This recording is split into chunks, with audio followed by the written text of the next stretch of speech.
Buenas tardes, bienvenidas, bienvenidos. Aquí estamos con la intención de aclarar muchas de las preguntas que habéis hecho. Digo muchas porque son muchísimas las que hemos recibido. Por lo tanto va a ser bastante difícil que pueda contestar a todas. Pero por empezar, les doy las gracias. Os doy las gracias por la cantidad de cosas bonitas, agradables que habéis dicho, de cómo les os sirvió el curso. Y aquí estoy fundamentalmente para aclarar todas estas dudas que teníais. Vamos a hacer un poquito de historia para que entendáis, porque esto forma parte también de las preguntas que nos hicisteis. En nuestra línea de tiempo en PNL, en 1980 fundamos el Instituto Potencial Humano. El movimiento del potencial humano y la psicología humanista se gesta en el Instituto Esalen de California, en 1962. Este movimiento subraya la ilimitada potencialidad del ser humano y su capacidad de dirigir su propio desarrollo, tomando decisiones y aceptando responsabilidades con sentido profundo para sí mismo y para la sociedad. Era una época de los grandes gurúes. Parecía que si no tenías un gurú, un maestro, de repente aquello de tu vida como que no tenía sentido. Entonces aquí empezaron a hablar de la potencialidad del ser humano para elegir su propio desarrollo. Y esto es lo que buscamos con el movimiento del potencial humano, lo que buscamos en la PNL transpersonal. Pocos años después, en esa surge la psicología transpersonal, que es un enfoque que contempla la dimensión trascendente y espiritual del ser humano. En la carta de fundación de la psicología transpersonal se dice: esto implica tomar conciencia de quiénes somos como seres humanos integrales, cuerpo, emociones, mente, alma y espíritu, insertos en una red de relaciones interdependientes con la Tierra y el cosmos. Fijaros qué bonito.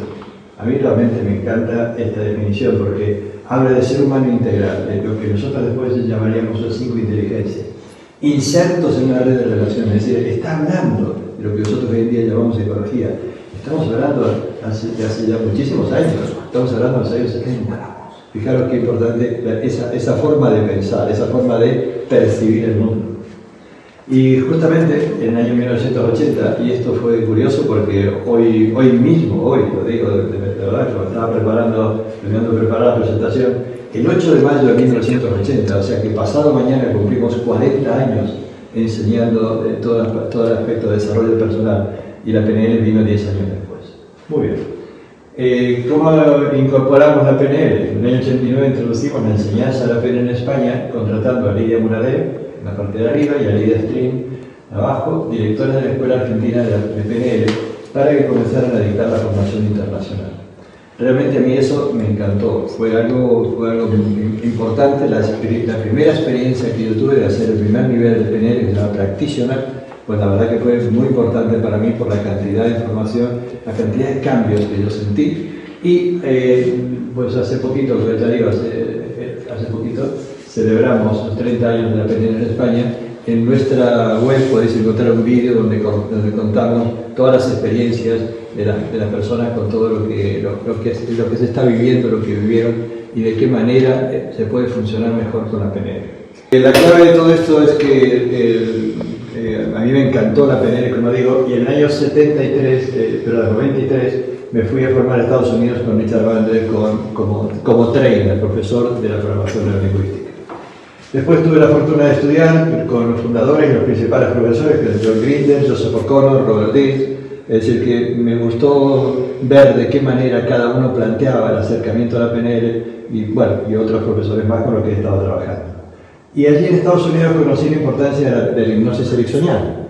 Y entonces Milton Erickson, que falleció en 1980, por supuesto no pude estudiar con él, pero tuve la fortuna de estudiar con Jeffrey Sachs, Will McDonald, Stephen Gilligan, porque la hipnosis ericksoniana es una manera de entrar en contacto con lo más profundo de nosotros, especialmente con la parte inconsciente.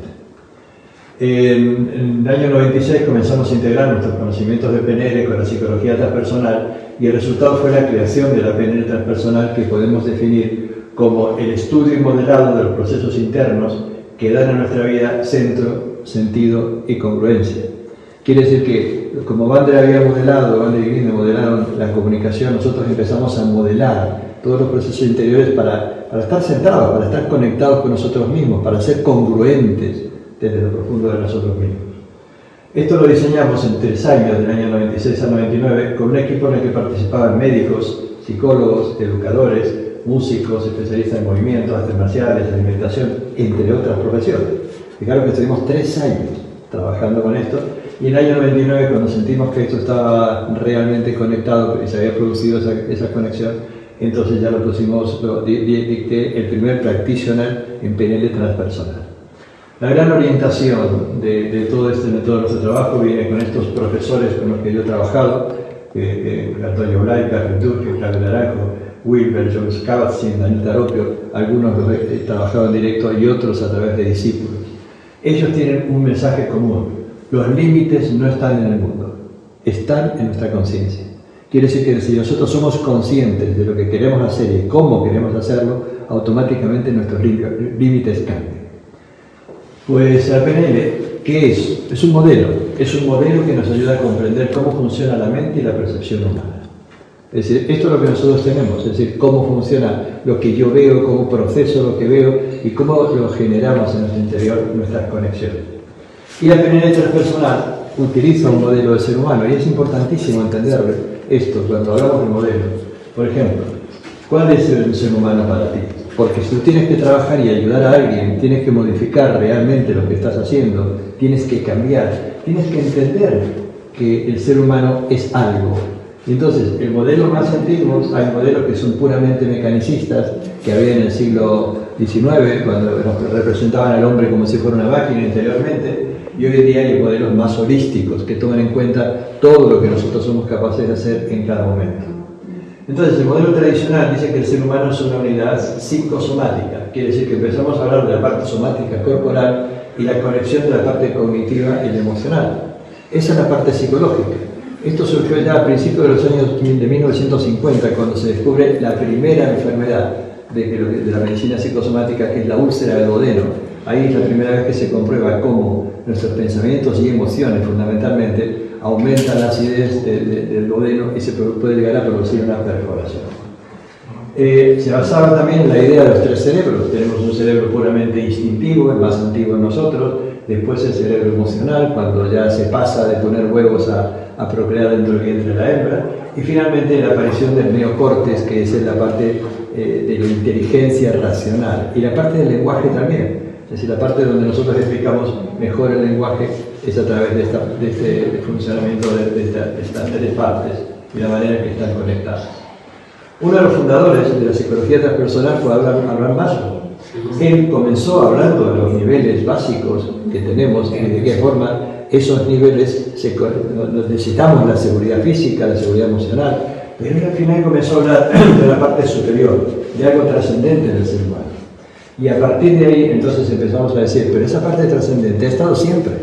¿Qué pasa entonces? Que esa parte trascendente, lo que nosotros llamamos la inteligencia esencial, es lo que incorporamos como una idea fundamental. La PNL tradicional habla únicamente de lo psicosomático, nosotros empezamos a hablar ya también de lo esencial. Y después hay algo importante que sucede en los últimos años, como para comprobar cómo es el ser humano. No sé si habéis escuchado hablar del espacio peripersonal. El espacio peripersonal ya está reflejado en muchos libros de psiquiatría y también se le llama la epiconciencia. ¿Qué significa esto? Una de las personas que mejor lo explica es el doctor Giandomenico Gianetti de la Universidad College of London, que describe el espacio peripersonal, lo que nos rodea, como una nube invisible que rodea el cuerpo y representaría el margen de seguridad entre nuestro cuerpo y el resto del mundo. Si ese espacio se traspasa de forma inconsciente, tomamos posiciones de defensa poniendo en marcha reflejos para evitar posibles daños. Quiere decir que cuando te acercas a una persona, y esto es una vivencia que todos tenemos constantemente, sientes cosas. Y cuando te acercas demasiado, hay rechazos. Hay momentos en que te quieres acercar y que no te da, vamos a decir, la energía, decimos vulgarmente, y de distancias. Así que el espacio humano es lo que determina lo que llamamos la proxemia. Estas dos personas están ahí con su campo de conciencia, de energía, y cuando se juntan pasa algo. Que esto es muy importante porque hay que entender que la comunicación empieza antes de que hablemos. Cuando conectamos, cuando nos acercamos a alguien, ahí comienza la comunicación. Por eso incorporamos entonces al modelo tradicional la inteligencia de campo, sistémica o energética, como queráis llamarla. Es decir, estas entonces son las 5 inteligencias, lo que nosotros decimos que es la manera en que la PNL transpersonal piensa en el ser humano y brinda herramientas para trabajar con estas 5 inteligencias. Muy bien, por ejemplo, la doctora Ana María Oliva, ingeniera industrial, doctora en biomedicina de la Universidad de Barcelona, tiene muchísimas cosas muy interesantes que podéis ver y encontrar en YouTube. Dice, cada pensamiento cambia tu biocampo electromagnético. Quiere decir, nos está diciendo que ese campo que nos rodea, con mi forma de pensar y con mis emociones, cambia la vibración. Por eso algunas veces me resulta simpática una persona o me rechaza. Entonces, entender esto y ayudarnos a utilizarlo adecuadamente es un elemento fundamental de cambio personal y aparte no es nada nuevo, porque mirad, todo esto ya aparecía en el Tai Chi, en el Qigong, todo esto está hablando de ese campo, está hablando de esa energía. El Qigong, el Tai Chi, el yoga, el Reiki, toda la meditación se basa en esto. Es decir, la energía, con esta parte femenina, masculina, estamos constantemente viviendo dentro de ese huevo energético y nos conectamos de una forma o de otra con los demás. Una cosa que realmente estamos muy satisfechos es que nosotros incorporamos mucha información de neurociencia en los cursos. Fijaros que nuestro curso Neuroexperto de PNL está totalmente certificado por la Asociación de Neurociencia y Educación y está firmado directamente por el profesor Fritz Hoffler, que es uno de los personajes más importantes dentro del mundo de la neurociencia. Es decir, estamos tratando de incorporar todos los avances, digamos, modernos al cambio, a la posibilidad de cambiar. ¿Por qué? Porque el cerebro es un mal amigo en un tiempo de crisis.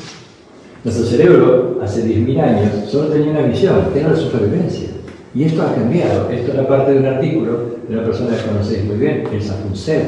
Y en este libro, Una mochila para ir por la vida, ella cuenta de estas cosas. Es decir, cuenta de qué manera nuestro cerebro tiene que adaptarse y de cuánta información que tenemos en nuestro interior que desconocemos.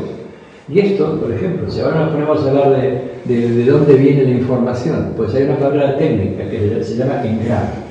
Entendemos por engrama a una estructura neuronal generada por una estimulación externa o interna y que está vinculada a la activación de respuestas concretas, sean inconscientes o conscientes. También se puede decir más brevemente, es una huella neurológica que deja cualquier acontecimiento en la memoria. Y cuando esa huella neurológica, como me preguntaba en una de las preguntas que después podemos responder mejor, esa huella neurológica está debajo de nuestra conciencia y un día me encuentro reaccionando de una manera automática sin darme cuenta. Y esto pasa con muchísimas fobias, con muchísimos traumas, muchísimos miedos, que sin querer automáticamente nos damos una respuesta y nos perdemos, realmente salimos de nuestro comportamiento habitual. Y eso está originado por esto que llamamos engrama. ¿Y qué pasa? ¿Dónde viene el engrama? Fijaros, esto es una celuloma, ¿no? Y entonces aquí tenemos lo que llamamos el ADN, en la parte central de aquí tenemos el ADN. Pues hace un tiempo se ha descubierto que en una parte fundamental, que se llama la mitocondria, resulta que también hay ADN y también hay otras partes que no habíamos considerado. Otra cosa fundamental que se decía, que tenemos el 75% de ADN basura. ADN basura significaba que no servía para nada. Esto de confianza para lo que decían los científicos de aquella época. Hoy en día, en este ADN basura estamos encontrando cosas maravillosas. Uno de los últimos descubrimientos es que encontraron unas partículas que se llaman iMotif. ¿Y para qué sirven? Fijaros lo que dice, aparece y desaparece en las células y se cree que activa y desactiva los genes. Quiere decir que hay algo, una parte interior nuestra, que está activando y desactivando los genes. ¿Y esto? ¿De dónde sale? ¿Y esto para qué sirve? ¿Y esto cómo funciona en nuestro organismo? ¿Para qué nos sirve? ¿Y de qué manera nos está condicionando la vida? Quiere decir que todavía todo lo que llamamos el ADN y todo lo demás para nosotros sigue siendo un misterio. Realmente, por más que nos hemos aclarado algunas cosas, hay muchas otras que se nos han perdido. Bien, todo esto lo aplicamos, que hay varias preguntas sobre ese tema, en lo que se llama el cambio de historia. ¿Qué es el cambio de historia? Es una técnica donde empezamos a conectar primero con la emoción. Cuando la persona conecta con la emoción, le ayudamos a ir a través de un trance ericksoniano, ayudamos a ir hacia el pasado para encontrar momentos donde ha habido una emoción similar. Vamos buscando en el pasado hasta que llega un momento que hay un punto limpio. Quiere decir que utilizamos una técnica fundamental que se llama anclajes, que veré y lo explicaré dentro de un ratito, que es una manera de conectar un gesto, un toque, una palabra, lo que sea, con la emoción. Utilizamos los anclajes para ir hacia el pasado, encontrar un momento libre de esa emoción. Supongamos que una persona que a los 4 años tuvo su primera experiencia, ese punto limpio, y todavía después vamos hacia atrás en un encuadre que se llama, que es totalmente mental, vamos a decir así, pero nos imaginamos que estamos en el momento de la preidentidad, antes que se conformara nuestra identidad psicológica, que los recuerdos que hoy sabemos que se comienza a formar en el mismo momento del embarazo. Quiere decir que a partir del embarazo comienza esa identidad psicológica. Entonces, una de las cosas fundamentales que hacemos en el cambio de historia es encontrar el momento de limpieza y de donde la persona estaba sana. Y a partir que la persona estaba sana, comenzamos con el trabajo de sanación, que se hace un trabajo muy completo, muy bonito, con el cual se logran cambios muy profundos. Entonces, ¿cuáles son las secuencias de memoria en la evolución? ¿Cuál es la primera memoria que tiene el niño dentro del vientre de la madre? La memoria somática, la memoria corporal. El niño dentro del vientre de la madre tiene sensaciones, recibe sensaciones de lo que está pasando en la madre, y eso ya comienza a formar parte de su estructura neurológica. La segunda memoria es la memoria emocional. Esto lo sabemos perfectamente ya hace bastante tiempo. La memoria emocional ocurre a partir de los 7 meses de embarazo. Ya sabemos que hay memoria emocional. Porque si la madre, por ejemplo, le pone a los 7 meses le pone una música agradable o desagradable, el bebé reacciona en el vientre.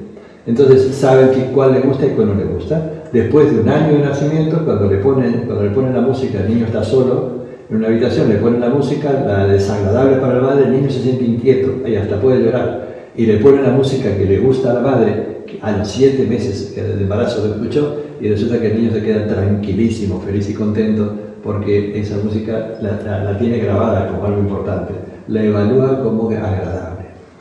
Y por último está la memoria intelectual. La memoria intelectual es la tercera memoria que da un significado cognitivo a las cosas. Y aquí es donde nosotros decimos que hacer pura y exclusivamente una memoria a través de hablar y hablar y tratar de encontrar la respuesta puramente racional, pues tienes manera de enfocar tu comportamiento, tienes manera de sanar cosas, y lo que nosotros decimos es que si buscas la memoria emocional, puedes llegar a profundizar muchísimo y encontrar las verdaderas causas de los problemas, de las dificultades. Entonces, con todo esto, que responde en gran medida a muchas de las preguntas que me habéis hecho, decimos que la PNL explica cómo estamos programados por las experiencias de nuestra propia vida y la de nuestros antepasados. En los vídeos que habéis visto, ahí se habla de cómo entendemos hoy que la memoria genética está condicionada por la epigenética. La epigenética es lo que rodea al gen. ¿Qué rodea al gen? Pues el lugar donde vives, si tienes una habitación húmeda, una habitación seca, si realmente en ese lugar que vives se respira aire puro o aire contaminado, si realmente tienes bebida y alimentos de un tipo o de otro. Y sobre todo, no le echemos la culpa a lo de fuera, porque sobre todo, lo más importante para la epigenética es todo el trabajo que nosotros hacemos a nivel interior con las emociones. Quiere decir que si tú aprendes a regular tus pensamientos y emociones, puedes asegurarte que la respuesta epigenética será básica e importante para ti. La memoria de nuestros antepasados, cuando antes nos decían que estábamos condenados por lo que había pasado a nuestros abuelos y bisabuelos, pues hoy en día sabemos que no es verdad. Exactamente. Quiere decir que tenemos una tendencia determinada, pero a que se manifiesten determinados alelos, como se le llama a nivel neurológico, o no, a una enfermedad o no, eso va a depender de lo que está rodeando al gen, a la epigenética. Por eso esto se sabe muy bien con hermanos que son gemelos homocigóticos, es decir, que tienen la misma herencia genética y que algunos expresan una enfermedad y otros no. Entonces, ¿qué hace la PNL? Conforma un modelo útil y un conjunto de herramientas para modificar, reprogramar esos programas neurológicos en la dirección que cada ser humano elige. Esto es importante, es decir, nosotros decimos, no depende de con quién trabaje una persona que sea un experto en PNL, porque el que pone el objetivo para cambiar eres tú. Entonces, cada uno de nosotros elige y después puede aprender las herramientas para aplicárselo a sí mismo o puede trabajar con alguien que conoce las herramientas para facilitar el cambio. Quiero recordar simplemente que cuando hablamos de cerebro tenemos que incorporar también a la inteligencia digestiva, es decir, a todo el cerebro intestinal, que se le llama el segundo cerebro, y también a la inteligencia del corazón, porque hoy en día sabemos que en el corazón hay neuronas de toma de decisiones de la misma manera que hay en el vientre y en el cerebro de la cabeza. Los que habéis seguido el curso, os recordáis de esto que voy a poner ahora, lo que llamamos los niveles lógicos. De esta manera explicamos el comportamiento del ser humano. Quiere decir que decimos que nos asemejamos a un iceberg porque la gran parte de nuestra vida está en el inconsciente. Se dice que este es un 7% de lo que emerge de la superficie, que sería el consciente, y el 93% restante está debajo de la superficie. Este es un modelo, por favor, no creáis que esto es verdad en absoluto, no hay verdades absolutas, y aquí ya lo advierto. Este es un modelo donde decimos el entorno y el comportamiento es lo que está fuera fuera del inconsciente, es decir, yo me doy cuenta cómo me muevo, pero cuidado, hay muchos comportamientos que yo no me doy cuenta. Hay comportamientos que tienen un origen, una base totalmente psicológica, inconsciente, y de repente la persona tiene una respuesta sin saber, sin entender lo que sucede, y eso le viene de lo más profundo de sí mismo. Pero básicamente decimos que todo el comportamiento y el entorno están relacionados. Ahí estamos hablando de la ecología, cómo mi comportamiento influye en el entorno y cómo el entorno me influye a mí. Debajo del comportamiento, como mapa, acordaros, están las capacidades. Las capacidades es lo que he aprendido a hacer. Yo sé conducir un coche, ¿vale? Eso lo he aprendido a hacer. He aprendido a caminar en dos patitas, pues lo he aprendido a hacer. Esas son mis capacidades. Después hay unas preguntas por ahí que hablan de la diferencia de conducta y hábito. Un hábito es una cosa muy automática. Un hábito es una cosa que tú automáticamente pones en marcha, independientemente que te des cuenta o no. Una conducta muchas veces la tienes que pensar. Entonces, debajo de las capacidades están las creencias.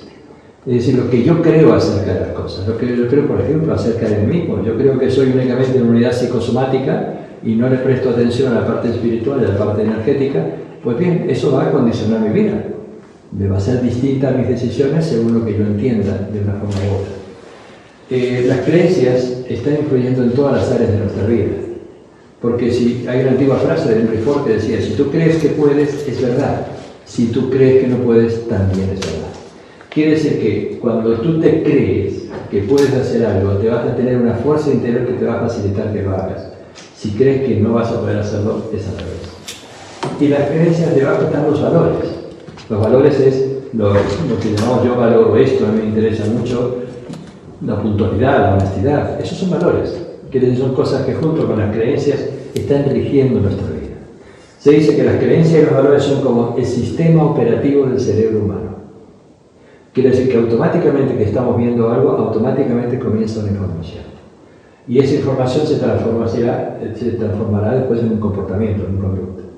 Debajo está la identidad. Y cuando hablamos de identidad estamos hablando de la identidad psicológica.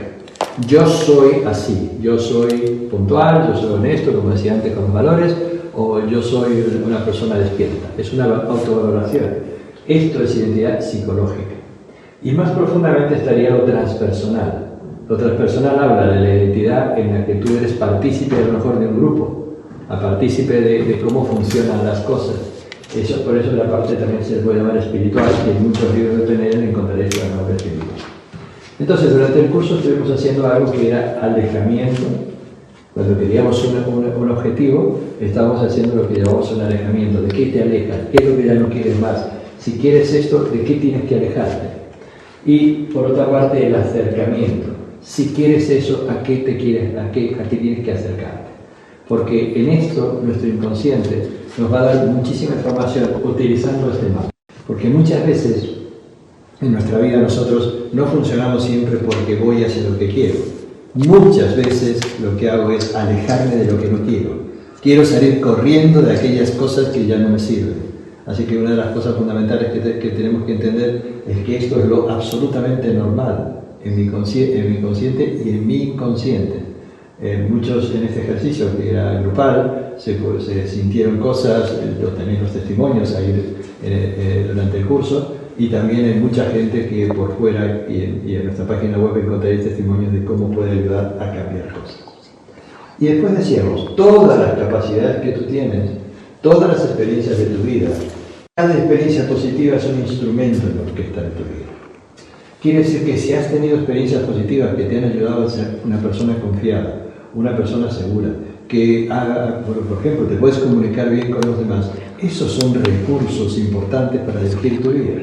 Hicimos el ejercicio del director de orquesta, que todavía está en el vídeo, que podéis verlo, y alguien nos preguntó cuál era la música que poníamos. Yo quería haberlo dicho, pero aquí lo pongo nuevamente. El Allegretto de Karl Jenkins. La música esta que del director de orquesta es esta.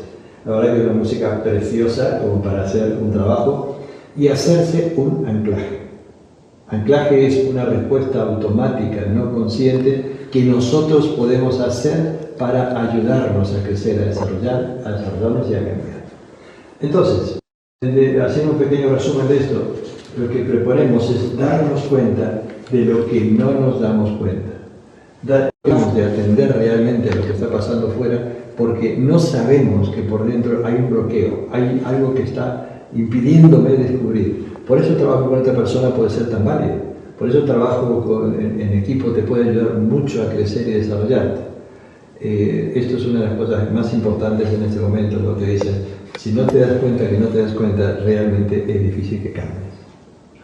La PNL ha cambiado. La PNL ha cambiado, ha evolucionado durante todos estos años. La PNL de primera generación, como empezó a decir Robert Dills, que fue en los primeros años, los primeros 10 años. Después aparece una PNL que aumenta la visión, no se queda únicamente en el individuo, sino que empieza a trabajar con grupos. Después aparece otra tercera generación, como lo llama Robert Dills, y la PNL transpersonal está dentro de este enfoque. ¿No? Decimos una generación que nos ocupamos también de darnos cuenta qué es lo que está pasando a niveles muy sutiles en nuestro interior y cómo podemos ayudarnos a producir cambios gracias a esto. Entonces, se puede decir que la serie de aplicación actual de la PNL pues son todas estas y por supuesto buscamos la excelencia personal y profesional. Comunicación, deporte, salud, enseñanza, empresa, coaching, terapia, mediación, espectáculo. Tenemos gente, actores que vienen a formarse con nosotros, también tenemos directores y actores, tenemos deportistas que vienen de manera individual y también tenemos entrenadores. Quiere decir que hoy en día, de verdad, como yo creo que es una frase muy bonita que escuché un día, no sé de quién es, donde haya una cabeza, la PNL funciona. Donde haya una cabeza, la PNL te va a ayudar a que esa cabeza se transforme en algo. Por ejemplo, en un lugar donde se pudo medir muy bien es en la encuesta de mercado del coaching ejecutivo en España. En la encuesta que se hizo en los años 2008, 2010, 12 y 14 dejó de hacerse porque los resultados ya eran muy similares, la parte anterior se requería mucho lío, pero en general, la mayor parte de las veces, la PNL ha sido una de las áreas de desarrollo preferidas por los coaches profesionales. Estamos hablando del coaching ejecutivo, del coaching que trabajan para la empresa. Quiere decir que valoraban las herramientas de la PNL como una forma maravillosa de ayudar al coachee, a la persona con la que estaban trabajando, a decidir sus objetivos, a cambiar, a dirigirse hacia donde quería, todo esto y a lograr los resultados que quería. Así que aquí hubo una demostración muy válida de cómo la PNL está valorada en el mundo profesional. Vamos a hablar de un seminario de la PNL en 3 minutos. ¿Cómo sería un seminario en 3 minutos? Si la PNL tuviera que ser resumida en un seminario de 3 minutos, el director del seminario entraría y diría: señoras y señores, para ser felices y tener éxito en la vida tienen que recordar solo 3 cosas. Primero, saber lo que quieren. Tener una idea clara de qué objetivo o estado quieren alcanzar en cada situación. Segundo, estar atentos y mantener los sentidos abiertos de forma que se den cuenta de lo que están obteniendo. Porque no solamente saber lo que tú quieres, es que te des cuenta si realmente lo estás obteniendo o no. Porque hay veces que nosotros, como decía hace ratito, somos ciegos a lo que no nos damos cuenta. A lo mejor una persona te puede ayudar a que te des cuenta de que en ese momento no estabas dándote cuenta de lo que estabas consiguiendo y que eso no ayudaba a tu objetivo. Y en tercer lugar, tener la flexibilidad de ir cambiando su forma de actuar hasta que obtengan lo que quieren.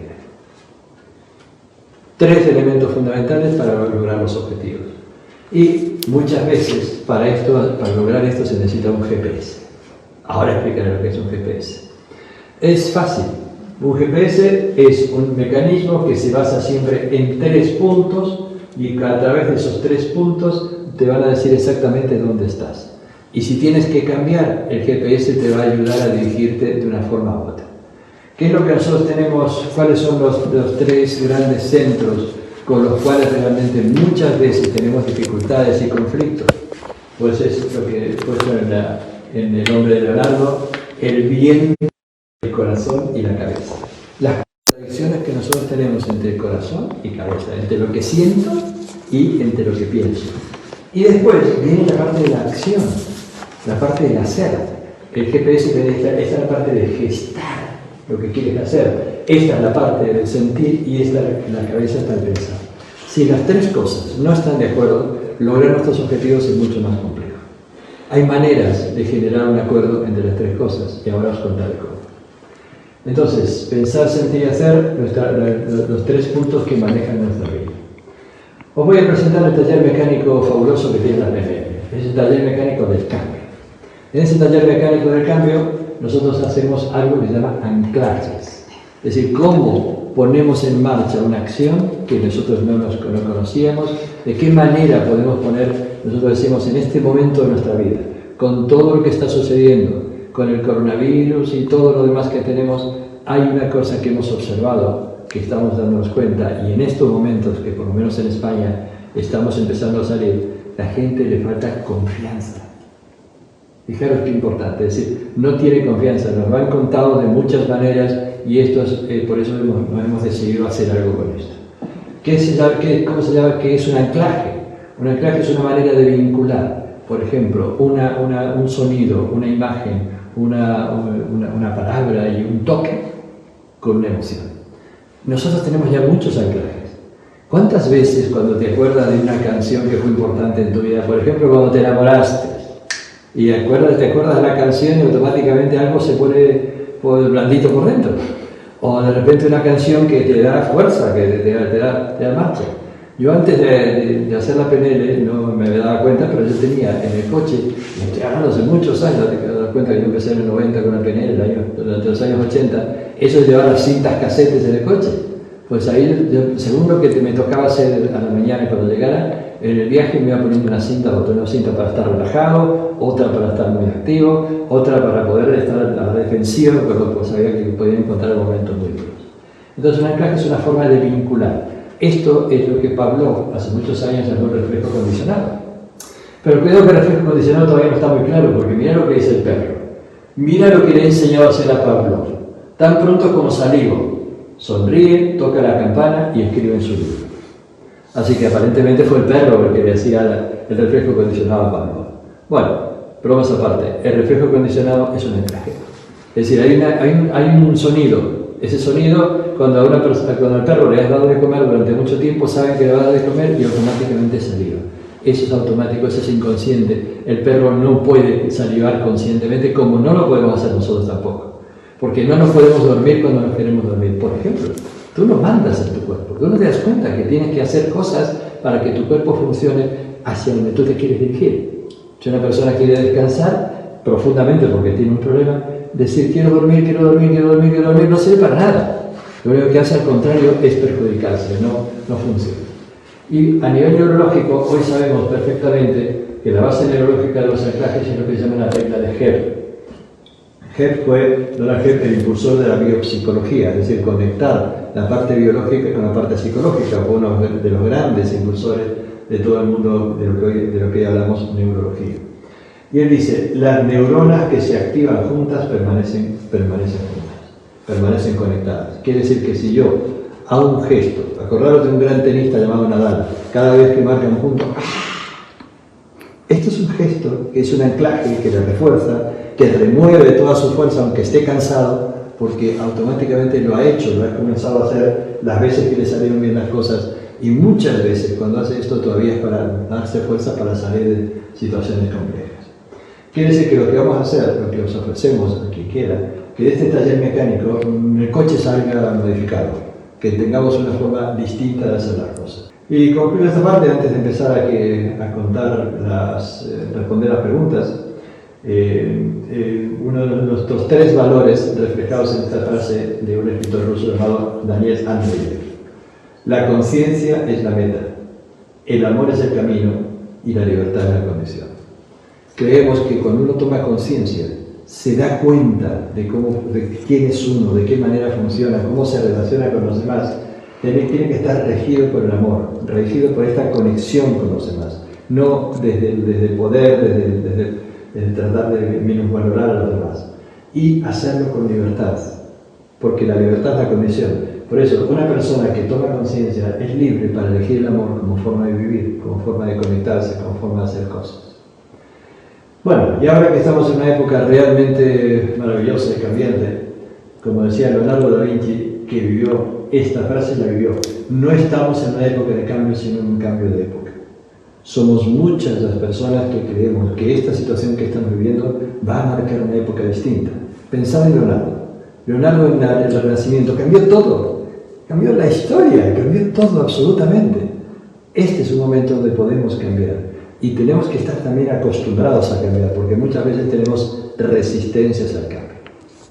Bueno, y a partir de este momento, María Ángeles me va a hacer algunas preguntas, realmente no va a dar demasiado tiempo, porque estamos ya cerca de las 9, para responder a preguntas que me habéis hecho. Raquel Arroyo nos escribe: muchas gracias por el curso, me ha parecido fantástico, muy revelador. En cuanto a la hipnosis ericksoniana, ¿es algo que te imparte alguien o puedes tú mismo actuar contigo mismo? Dado que es uno de los estudios de los módulos del Practitioner, en ese módulo, ¿aprendes tú a trabajar con otra persona o contigo mismo? A ver, la hipnosis ericksoniana es una forma de diálogo, es una forma de hablar con uno mismo, hablar con los demás. Es una manera de conectar con el inconsciente. Es una forma de llevar la atención a cosas que la persona no se está dando cuenta en un momento determinado. Así que nosotros lo que enseñamos, lo que se trabaja con esto, es la posibilidad de empezar a guiarse a uno mismo y también a los demás. En este momento, y yo creo que dentro de poquito tiempo, me parece que a finales del mes va a haber un curso online de hipnosis ericksoniana donde se van a dar las bases de cómo funcionar con esto. Lo va a dar nuestro especialista de hipnosis ericksoniana, Luis Bueno, así que pues seguramente si te interesa el tema recibirás información. Vale. Ella hace otra pregunta aquí que dice: siguiendo con la hipnosis ericksoniana, en la sesión ¿debes llevar la idea concreta de qué tratar o se puede descubrir en la sesión un bloqueo y desprogramarlo? Las dos cosas son útiles y válidas. Pues, si la persona si sabe lo que quiere, pues digamos que se puede poner en marcha con facilidad, recuperando la información del inconsciente. Pero también cuando uno tiene dudas, y hay varias personas que me han dicho ¿qué hacemos con esto? Y bueno, una de las cosas, la hipnosis ericksoniana te va a ayudar a encontrar aquello a lo que quieras dirigirte, te va a ayudar a hacer aflorar del inconsciente aquellas cosas que te van a facilitar el objetivo que quieres alcanzar. Alejandra Lupis, desde Argentina, nos escribe: cuando hablabas de los bloqueos, como por ejemplo las fobias, dijiste que había que encontrar ese bloqueo y desprogramarlo. Entonces mi pregunta es, ¿cómo se hace para encontrarlo y cómo lo desprogramamos? Bien, yo eso lo expliqué justamente porque ¿cómo se llama esta chica? Alejandra Lupis. Como Alejandra, me lo has preguntado tú, Alejandra, me lo has preguntado muchas preguntas sobre esto, porque es una cosa muy original de la PNL, es decir, es encontrar, como esto va a estar colgado, vuelve a mirar el vídeo que se ha grabado, porque ahí digo, se conecta con la emoción y se va buscando el origen de la emoción hasta que llega a un momento en que esa emoción se ha manifestado por primera vez. Ese sería el punto limpio. Normalmente esto ocurre en la niñez temprana y a partir de ahí se puede desprogramar. Y una de las técnicas fundamentales para desprogramar es los anclajes, lo que estamos diciendo que como técnica importante vamos a dar el taller de 3 horas. Marina nos escribe: hay una frase por ahí que dice algo así como: los límites de tu lenguaje son los límites de tu mundo. ¿Podrías recomendar libros, ejercicios para trabajarlo más conscientemente y poder ampliarlo y enriquecerlo? Siento que me cuesta mucho comunicarme y no soy clara al hacerlo. Bien, lo que dice esa frase es absolutamente verdad. Es decir, la forma en que tú hablas de las cosas están limitando tu manera de entenderlas. Si yo digo que esta persona es estúpida, pues, o si es inteligente, eso va a condicionar mi forma de entender realmente lo que está pasando. Porque le voy a poner etiquetas.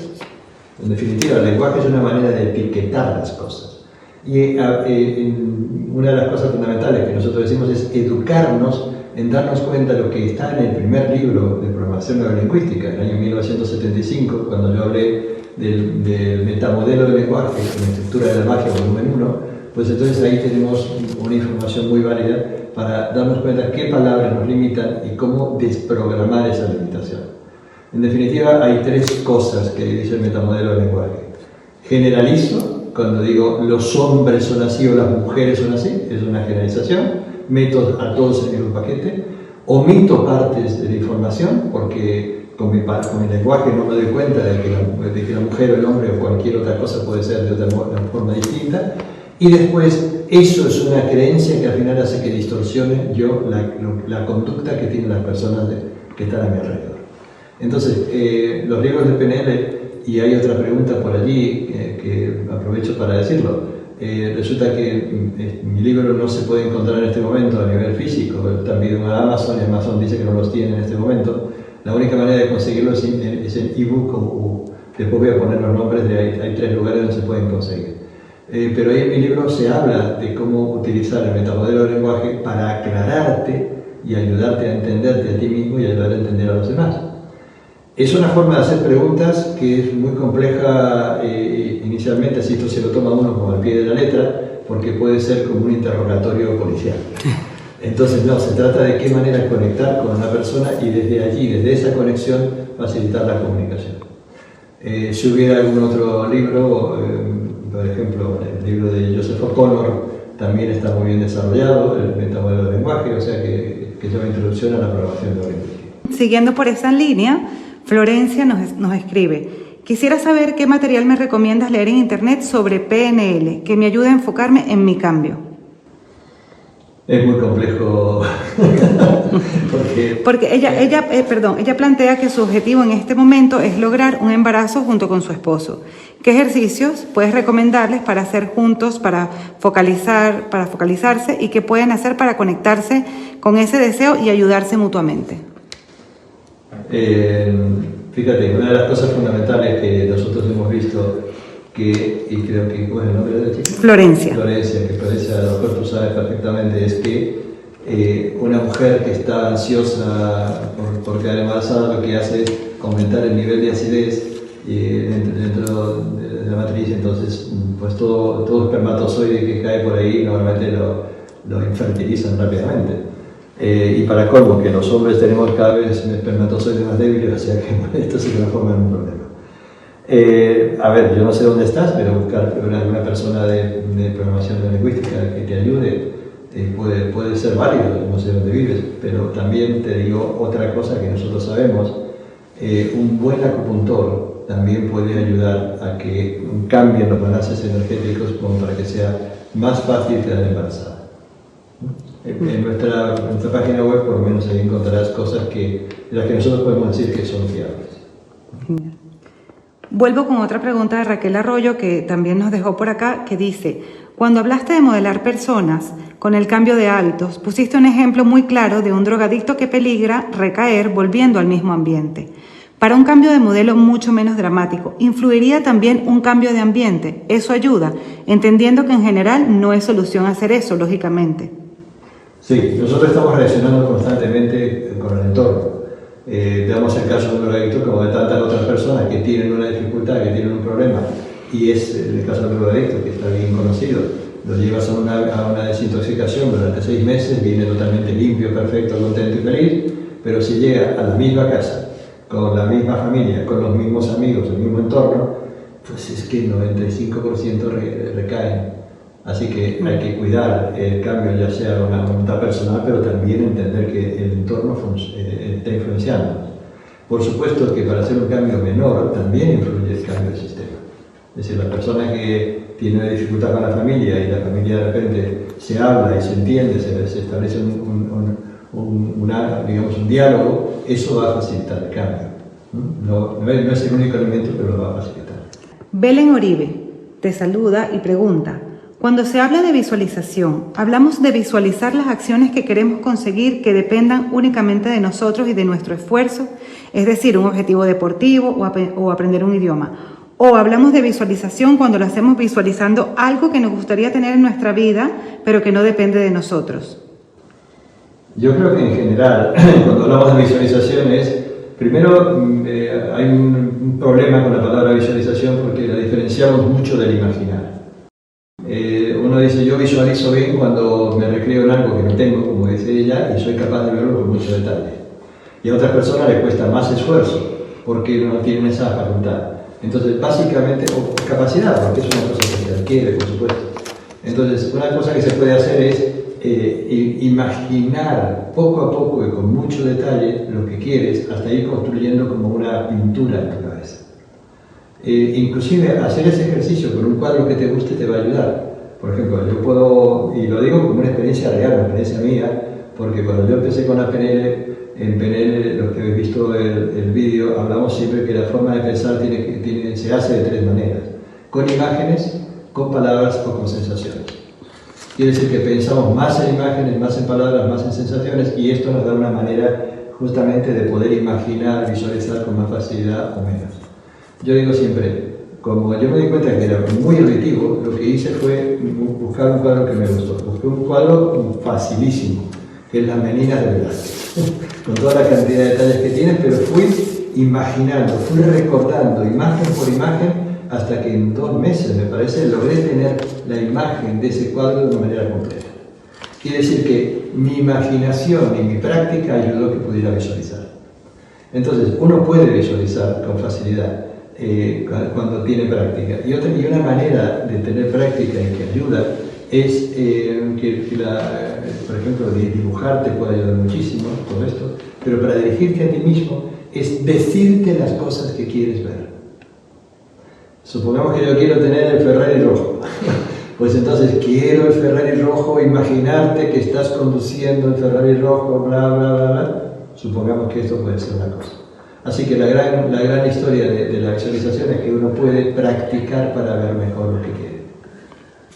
Belén también nos pregunta, cuando una persona está ya dentro de un proceso consciente de cambio, ¿cómo podría conseguir contactar con aquellas creencias, hábitos, pensamientos, actitudes, opiniones de las cuales no es todavía consciente? Pues el ejercicio de alejamiento, acercamiento puede ayudar mucho, porque se hace el paso atrás sin pensar, y es como que eso facilita la conexión con el inconsciente, teniendo claro qué es lo que quiere encontrar, y entonces eso hace emerger la información.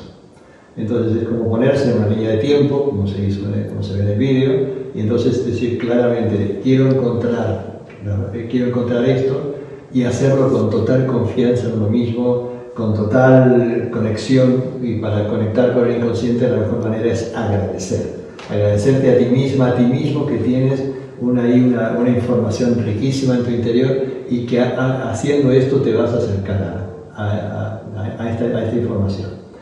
Pero esto no se hace únicamente de manera racional.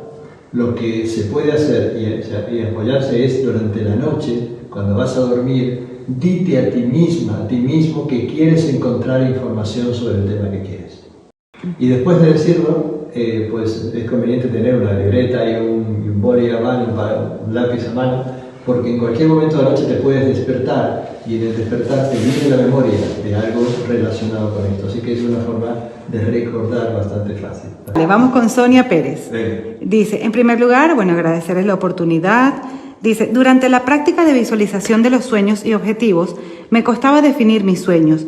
Me veía con varias ideas a la vez, como aprender inglés, tener una buena relación de pareja, viajar y conocer culturas, subir grandes montañas y ganarme la vida con algo con lo que me sienta realizada, y todas con igual importancia.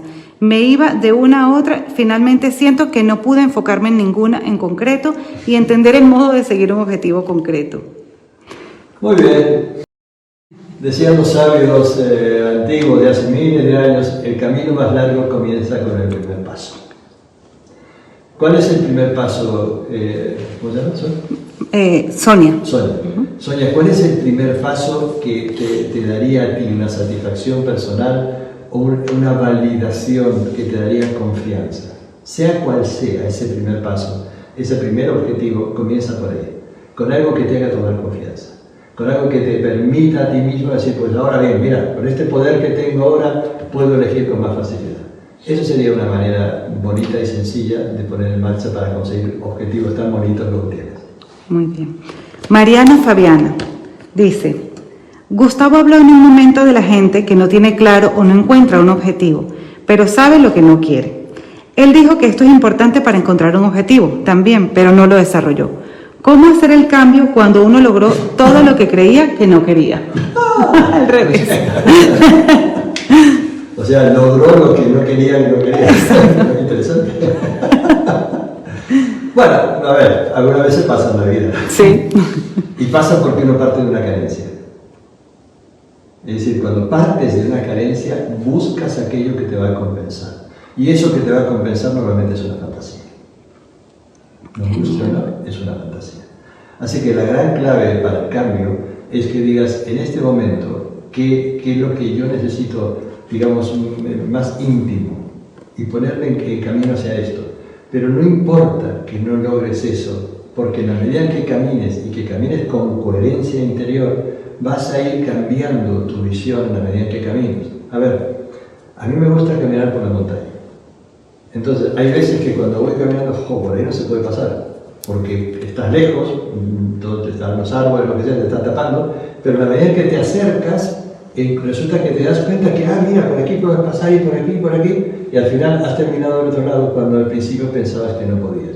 No importa que veas el camino muy tapado, no, al contrario, camina porque vas a ir descubriendo el camino en la medida que caminas. Bueno, Lourdes Calderón Aro nos escribe: ¿cómo puedo encontrar mi sueño? No logro tener claridad en fijar objetivos y metas. Pues yo tengo una frase que a mí me hizo resonar hace muchos años y que la sigo a rajatabla. Esa frase dice: cuando tengas que elegir entre dos caminos, elige el camino que tiene corazón. Quien elige el camino del corazón no se equivoca nunca. Genial, hermoso. Vale. María del Carmen nos hace una pregunta más técnica. Dice: en las fuentes y orígenes de la PNL hay un área llamada cibernética y comunicación. ¿Podrías describir en qué consiste y los elementos que aporta a la PNL? Pues eso es obra de una de las personas más notables que hubo en el siglo pasado, Gregory Bateson. Gregory Bateson le llamaron el ecólogo de la comunicación. Es un hombre que tiene libros que no son libros de autoayuda, pero son libros maravillosos para entender de qué manera funciona el ser humano.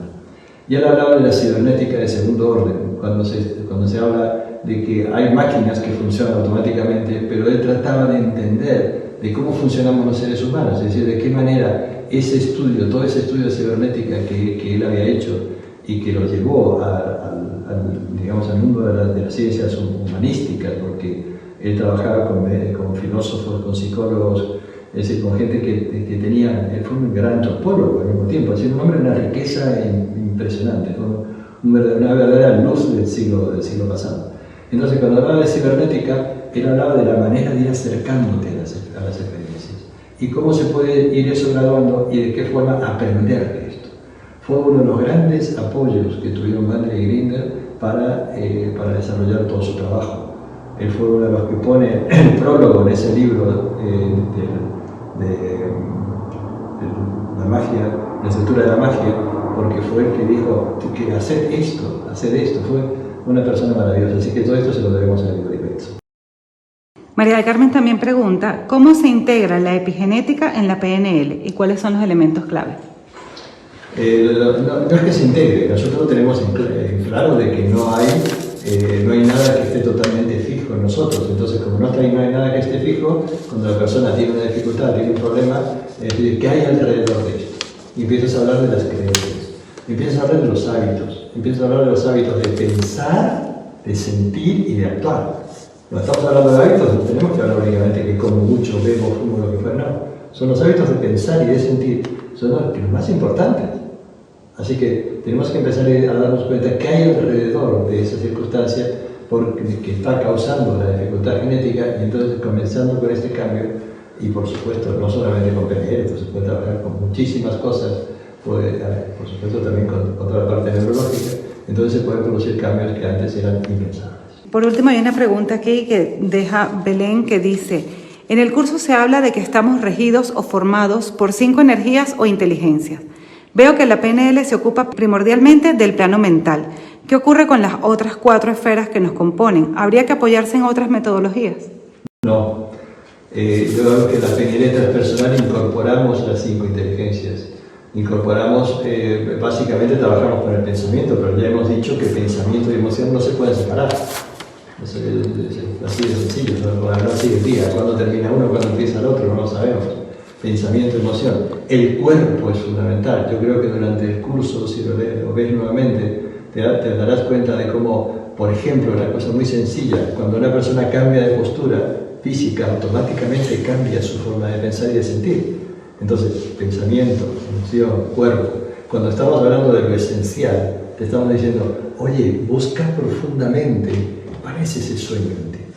Busca qué es lo que sueñas, qué sientes tu corazón, qué hay.